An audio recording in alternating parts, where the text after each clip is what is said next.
नमस्कार, स्वागत करती हूँ आप सभी का भारत 24 पर। मैं हूँ आपके साथ पूर्णिमा मिश्रा और वक्त है वंदे भारत का। वंदे भारत पे आज सबसे पहले बात होगी संसद की सुरक्षा चूक मामले की और इसकी जिम्मेदारी अब सीआईएसएफ को दे दी गई है। सीआईएसएफ किस किस को सुरक्षा देती है, इस पर बात करेंगे और फिर उसके बाद अगली खबर होगी कुश्ती संघ में ना थमने वाले दंगल की। आज भारतीय कुश्ती संघ के चुनाव संपन्न हुए और संजय सिंह उर्फ बबलू WFI के नए अध्यक्ष चुन लिए गए, लेकिन पहलवान इसको लेकर नाराज हैं। नाराजगी की वजह क्या है, इसकी जानकारी आपको देंगे और साथ ही महाशक्तियों के बीच फंसते हुए बांग्लादेश की बात होगी। कैसे भारत की तरह अपने इमेज बचाने के चक्कर में बांग्लादेश चक्रव्यूह में घिर चुका है और कैसे इससे बाहर निकल पाएगा। तमाम खबरों पर वंदे भारत में तफसील से चर्चा होगी, लेकिन उससे पहले इस वक्त की एक बड़ी खबर, ब्रेकिंग न्यूज जम्मू कश्मीर को लेकर, जहां पर बड़ा आतंकी हमला हुआ है और पुंछ के सूरनकोट में सेना की गाड़ी को निशाना बनाया, सेना की गाड़ी पर फायरिंग की गई और इस आतंकी हमले में सेना के 4 जवान शहीद हुए हैं। करण कुमार, बीरेंद्र सिंह, चंदन कुमार शहीद हुए हैं और गौतम कुमार भी आतंकी हमले में शहीद हुए हैं। पुंछ में घात लगाकर यह हमला आतंकियों की तरफ से किया गया। सूरनकोट में सेना की गाड़ी को टारगेट करते हुए फायरिंग की गई, जिसमें हमने अपने 4 जवानों को खो दिया है। सेना के 4 जवान शहीद इस हमले में हुए हैं। उनके नाम करण कुमार हैं, बीरेंद्र सिंह, चंदन कुमार और गौतम कुमार इस आतंकी हमले में शहीद हो गए हैं और इसके बाद पूरे इलाके को कॉर्डन ऑफ करते हुए सर्च ऑपरेशन शुरू कर दिया गया है। आतंकियों ने बड़ा आतंकी हमला जिसको अंजाम दिया, 4 जवान इसमें शहीद हो गए हैं। हमारे संवाददाता सैयद तजम्मुल और ज्यादा जानकारी के साथ इस वक्त जुड़ चुके हैं।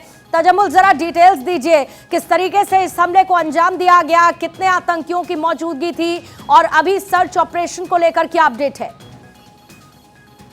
पूर्णिमा, ये वही इलाका है जो कि सुरनकोट के एरिया में पड़ता है। राजौरी का रेंज पुलिस जो स्टेशन है उसके हिसाब से है, पुलिस डिस्ट्रिक्ट के हिसाब से इस सुरनकोट इलाके में 20 से 21 मई के और दिसंबर के बीच में ताज़ा इन्फिल्ट्रेशन हुई और 21 मई को और उसके बाद 21 सितंबर को कई एक मौकों पर यहाँ पर मिलिटेंसी मुखालिफ ऑपरेशन चलाए गए।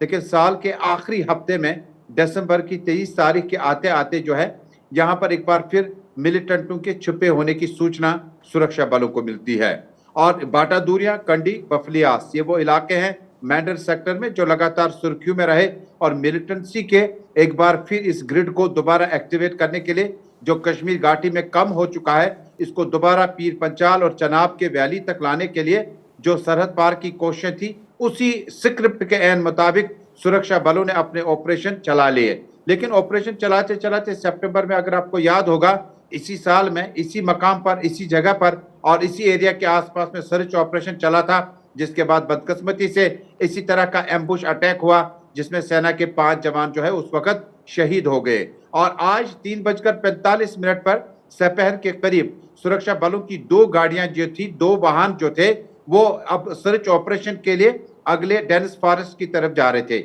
इस दौरान अचानक, क्योंकि ये 2 गाड़ियां जो थी, इनका दायरा जो था वो फॉरेस्ट एरिया और इस ऑर्चर्ड्स और बाकी खेत खलियान से निकलकर वहां पहुंचना था ताकि मिलिटेंसी मुखालिफ ऑपरेशन शुरू किया जा सके।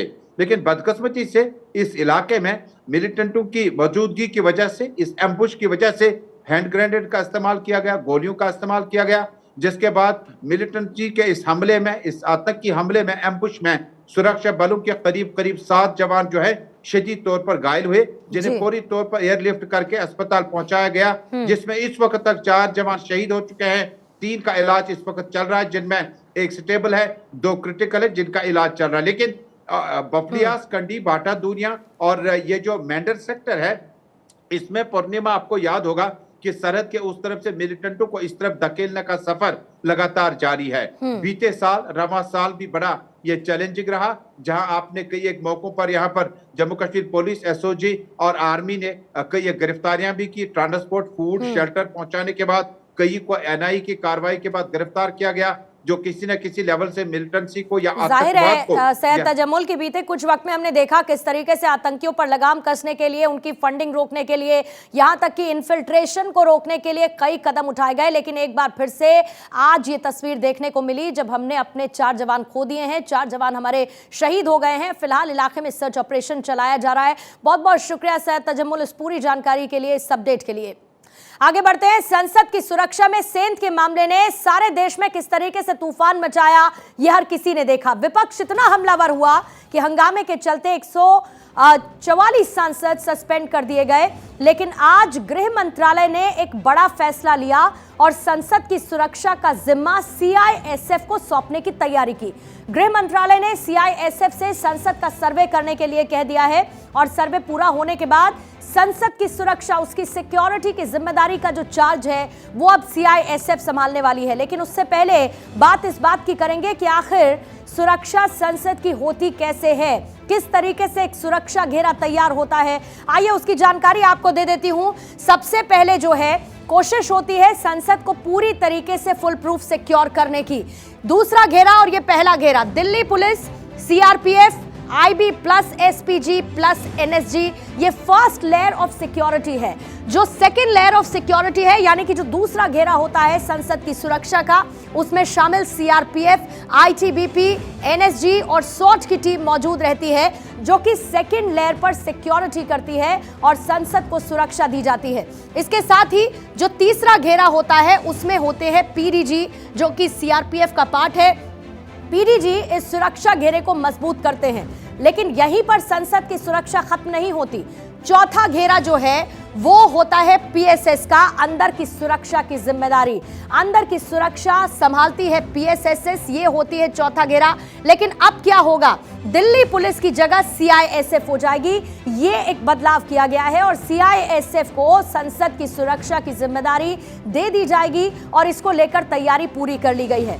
लेकिन इसके साथ ही आपको एक मैप के जरिए सदन सुरक्षा कैसे की जाती है ये भी आप देखिए। पूरी पिक्चर को आपको समझना होगा। सबसे पहले दो तरफ से एंट्री सदन में होती है, यानी कि जो पहली है एंट्री वो ट्रांसपोर्ट भवन के सामने गेट से होती है। दूसरी एंट्री रेल भवन के सामने गेट से होती है। ये मैप आपको याद होगा, जब नया संसद भवन बना था तो ये तस्वीरें सामने आई थी कि कैसे सिक्योरिटी और ज्यादा मजबूत और पुख्ता की गई है नए संसद भवन की। फिर विजिटर्स गैलरी में एंट्री से पहले भी जांच होती है। फिर गरुड़ द्वार से आगे जाकर पहली मंजिल पर पहुंचते हैं, जहां पर फिर से लोकसभा में एंट्री से पहले चेकिंग होती है। सांसदों की एंट्री मकर द्वार से की जाती है और संसद के मुख्य भवन में लोकसभा के लिए विजिटर्स की एंट्री भी गरुड़ द्वार से ही होती है। विजिटर्स वहीं से एंट्री कर सकते हैं। लेकिन ये मैप आप देखिए, इसी तरीके से एंट्री की जाती है अलग अलग गेट्स के जरिए। सबसे पहले सीआईएसएफ की बात हम कर लेते हैं। सीआईएसएफ क्या है? सीआईएसएफ का पूरा नाम है सेंट्रल इंडस्ट्रियल सिक्योरिटी फोर्स और इसके साथ ही 1969 में सीआईएसएफ की स्थापना की गई थी और बाद में इसे सशस्त्र बल बनाया गया था।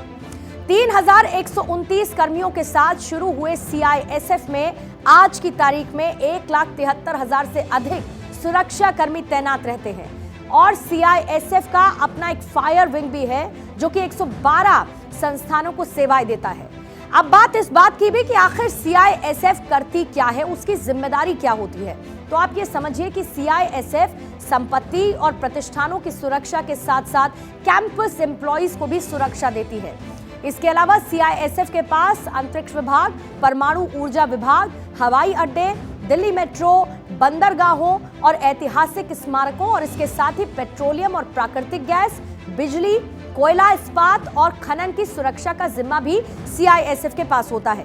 फिलहाल सीआईएसएफ पूरे देश भर में 353 ऐसे प्रतिष्ठान हैं जिनको सुरक्षा कवर उपलब्ध करवाता है। लेकिन बीते कुछ दिनों में सीआईएसएफ को एक और बड़ी जिम्मेदारी दी गई है, यानी कि ये है कि अब सीआईएसएफ के पास दो बड़ी जिम्मेदारियां हो चुकी हैं। पहली, अयोध्या में राम मंदिर की सुरक्षा, जो कि अगले महीने से सीआईएसएफ संभालने वाली है, और दूसरी जिसका अभी मैंने जिक्र किया, यानी कि संसद की सुरक्षा, जो कि सीआईएसएफ के सर्वे पूरा करने के बाद कुछ दिन बाद सीआईएसएफ को हैंडओवर हो जाएगी और उसके बाद संसद की सुरक्षा का जिम्मा भी सीआईएसएफ के पास ही होगा। आपको यह भी जानना चाहिए कि 2008 में जो मुंबई आतंकी हमला हुआ था, उसके बाद निजी कॉर्पोरेट संस्थानों को सुरक्षा कवर देने के लिए सीआईएसएफ के कामकाज को एक्सपैंड कर दिया गया था। सीआईएसएफ Z+, ZX और Y के रूप में अपने कुछ जो VVIPs हैं उनको भी सुरक्षा देती रही है। इसके साथ ही संसद की सुरक्षा के मामले में ऑल पार्टी मीटिंग हुई, जहां पर सुरक्षा को लेकर कई सुझाव दिए गए। सुरक्षा की जिम्मेदारी लेने वाले कुल 301 पद, जिन पर सुरक्षा कर्मचारी तैनात होने चाहिए, और उसमें सिर्फ 176 तैनात हैं और 125 पद खाली हैं। इन्हें जल्द से जल्द भरने के लिए कहा गया, क्योंकि एक बड़ा लूपहोल नजर आया। संसद की सुरक्षा के लिए फुल बॉडी स्कैनर लगाए जाएं, और इसका भी सुझाव दिया गया, ताकि फुल बॉडी स्कैन हो सके और ये पता चल सके कि जो भी अंदर जा रहा है उसके पास है क्या क्या।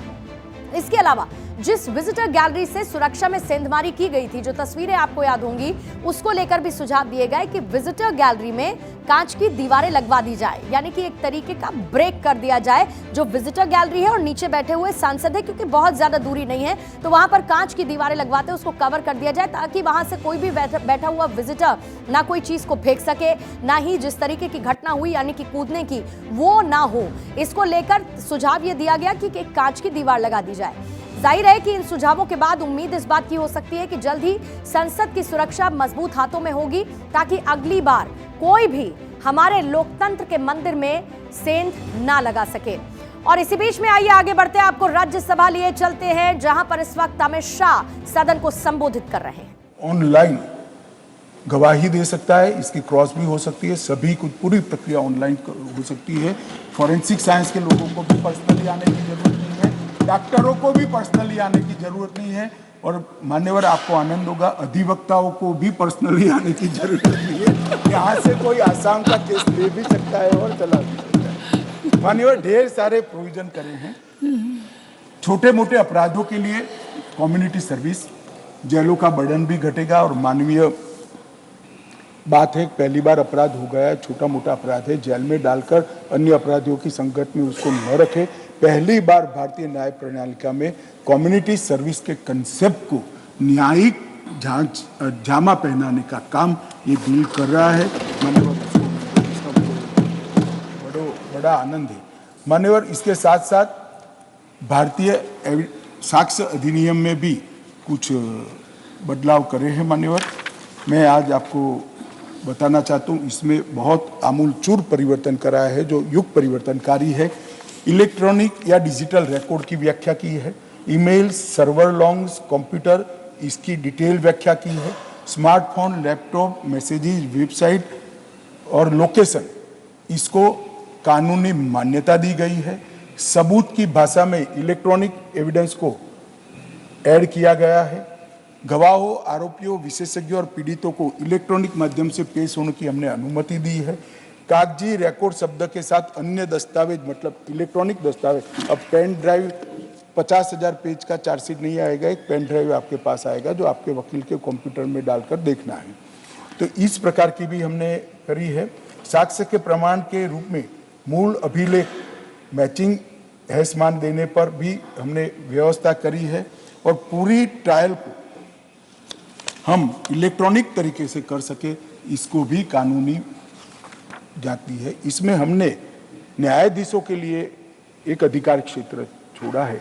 किसी भी न्यायाधीश को ऑनलाइन गवाही लेते वक्त लगता है कि मुझे इसको पर्सनल बुलाने की जरूरत है, तो उनके पास ये अधिकार है, और मैं मानता हूँ ये अधिकार न्याय के हित में जरूरी है। तो उतने केस के अंदर हमने न्यायाधीशों को अधिकार दिया है मान्यवर। और दस्तावेजों की देरी को कम करने के लिए भी ढेर सारे प्रावधान जुड़े हैं। मेल पर मेडिकल रिपोर्ट आएगी, एफएसएल की रिपोर्ट मेल पर आएगी, थाने में जाती है एफएसएल की रिपोर्ट मिली भगत से, सालों तक कोर्ट में थाने से नहीं पहुंचती है। अब कंपलसरी कर दिया, मेडिकल रिपोर्ट थाने में भेजोगे, कॉपी एक रजिस्ट्रार को कोर्ट के भेजोगे तो उसी दिन कोर्ट में चली जाएगी, तो थानेदार भी समझ जाएगा वहां पहुंची गई तो वो भी रख देगा मान्यवर। और इस प्रकार के ढेर सारे छोटे लगभग कई बदलाव कर हमने सारे छिद्रों को अब तक के अनुभव के आधार पर बदलने का काम किया है, और एक परिपूर्ण कानून बनाने का प्रयास किया है। कानून कोई परिपूर्ण कभी बन ही नहीं सकता, समय बदलता है, जरूरियातें भी बदलती है, मगर हमने कम से कम मैं इतना कह सकता हूँ मान्यवर, 100 साल की टेक्निक के अंदर जो बदलाव हुए, गुजरात फॉरेंसिक साइंस यूनिवर्सिटी के साथ बैठकर, ढेर सारे इसके एक्सपर्ट्स के साथ बैठकर इसको विजुलाइज करने का प्रयास किया है। वो टेक्निक तो आज है ही नहीं, तो उसको समाहित नहीं कर सकते, मगर जो शब्द के प्रयोग किए हैं वो टेक्निक के लिए ओपन है और उसको स्वीकृत करने वाले हैं। तो हमने बहुत दूरदर्शिता के साथ काम किया है और ये सारी चीज़ों में इसके इलेक्ट्रॉनिक सर्टिफिकेशन और इसकी गुप्तता पर भी बहुत बड़ा ध्यान देकर एक लीक प्रूफ सिस्टम बनाने का प्रयास किया है। मान्यवर, अंत में मैं इतना ही कहना चाहता हूं कि मैं फिर से आपके माध्यम से इस सदन को और देश की जनता को विश्वास दिलाना चाहता हूं। ये कानून इतने सालों के बाद, आज़ादी के 75 सालों के बाद भारतीयों द्वारा बनाया गया है, भारतीयों के लिए बनाया गया है और भारत की संसद के द्वारा बनाया गया है। तो राज्यसभा की कार्रवाई इस वक्त आप सुन रहे थे। क्रिमिनल लॉ पर अपना जवाब देते हुए अमित शाह, जो कि ये बता रहे थे कि आखिर इन 3 नए बिल का उद्देश्य क्या है, किस तरीके से न्याय संगत होंगे, इसी का जिक्र उनकी तरफ से किया जा रहा था। बहरहाल आगे बढ़ते हैं। इसी बीच में एक और बड़ी खबर है सीएम योगी आदित्यनाथ को लेकर, जिनकी तरफ से निर्देश दिए गए हैं। वीवीआईपी सुरक्षा को लेकर सीएम योगी का निर्देश है। अयोध्या में होटल्स की बुकिंग रद्द होगी। 22 जनवरी को होटल्स की बुकिंग रद्द हो जाएगी। धर्मशालाओं की भी बुकिंग रद्द होगी। समीक्षा बैठक के बाद सीएम योगी की तरफ से यह फैसला लिया गया है कि निमंत्रण पत्र वाले ही अयोध्या में रहेंगे। यानी कि जो बुकिंग्स 22 तारीख की, जिस दिन रामलला की प्राण प्रतिष्ठा होनी है, उस दिन क्योंकि वीवीआईपीज़ की मौजूदगी वहां पर होगी और इसीलिए एहतियातन सुरक्षा के पर्सपेक्टिव से, उस पॉइंट ऑफ व्यू से फैसला दिशा निर्देश के साथ सीएम योगी आदित्यनाथ का यह आया है कि जिनको सिर्फ निमंत्रण गया है वो ही 22 तारीख को रामलला की प्राण प्रतिष्ठा के दिन वहां पर मौजूद रहेंगे और 22 जनवरी को जो होटल्स की बुकिंग हुई है या फिर धर्मशालाओं में बुकिंग की गई है उसको रद्द कर दिया जाएगा। सिर्फ निमंत्रण पत्र वाले ही अयोध्या में 22 तारीख को रहेंगे, जिस दिन रामलला की प्राण प्रतिष्ठा का कार्यक्रम होने वाला है। और इसी के साथ दिशा निर्देश, बुकिंग्स को रद्द किया जाए 22 जनवरी को लेकर।